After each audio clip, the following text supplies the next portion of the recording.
So back to the track, and here are the Australians with Robert Stone. So Jamaica lead out from Robert Stone, Emian with that big 8.53. The West Germans in third placing, the GDR in lane 4, the West Germans in 6, Kenya in lane 4, I should say, the GDR in 5, the United States in 3, Yugoslavia 2, and the Italians are well back.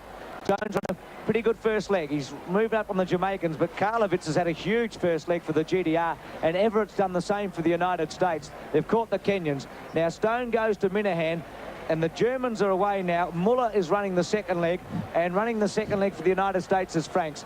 So Gary Minahan here, Raylene, has to try and hold his position. The Jamaicans will try and run him down. The Kenyans are in third placing, and so Minahan's under pressure. The East Germans and the Americans are up the front there. They're cruising at this stage. But Gary Minahan has to get in there on the plinth and do as much hard work as he can, stay up there close so that Darren at least has a chance. You've got to remember that he's got to do a little bit more work than he normally would here, because Peter Stubbs really needs every bit of help he can have. So it's gone past Minahan, unfortunately. Gary's now 3 from the back, and the Americans have got right away, and the East Germans have dropped the baton.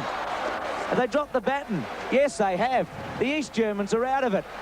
Unbelievable, because really we expected them to challenge the United States in the final, and they'll be absolutely devastated. And the US are away with Kenya and Jamaica. A sensational happening here, and the Australians are out of it, Raylene. They're at the back with Stubbsy, and not even if Darren was back in his Los Angeles form would we have a chance. So that is quite amazing. The East Germans out of it, and most disappointing. Michael Franks running a beautiful leg here for the US, though. He's looking really comfortable.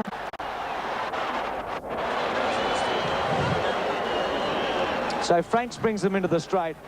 The stadium, the people here can't believe that the Germans have gone. And Muller was the one that where the problem occurred, and he didn't run a leg today. So Franks takes it over and gives the baton there to the final man for the US, Antonio McKay. And away they go. Kenya, Bert Cameron now running for Jamaica, and Darren Clark's in 7th position. But the Australians, well, they can only go for a time now and hope to better that 3:04 this morning, but it doesn't look like we'll do that. But the Americans are in full flight, Raylene, and with Butch Reynolds to put into the team, and with the GDR not there, these are the favourites. Yes, Antonio McKay's looking very smooth there, running quite comfortably, knowing he's going to qualify with great ease. It's a pity for the Australians, but I think that they're way out of their depth with this slightly weakened team. So the US coming home with Antonio McKay. The time's going to be fast. If McKay keeps going, they'll go under 3. And they're shooing him on. Look at this time. It's fantastic. 2:59. Kenya second. Cameron brings Jamaica home, and then West Germany. And the Australians have come in 7th place. But the big story for that race was that that's a World Championship record, by the way, for the United States. They've smashed the championship record of 2:59.08. The old record was 3 minutes .79. But the big story was in that second leg, was when the East Germans lost everything. But here's McKay coming home, and you couldn't see it, Raylene, but his teammates were willing him to not to ease up, but to go right to the line. And there are the Australians. We'll try and hopefully get a time for them, Robert Stone and Darren Clark.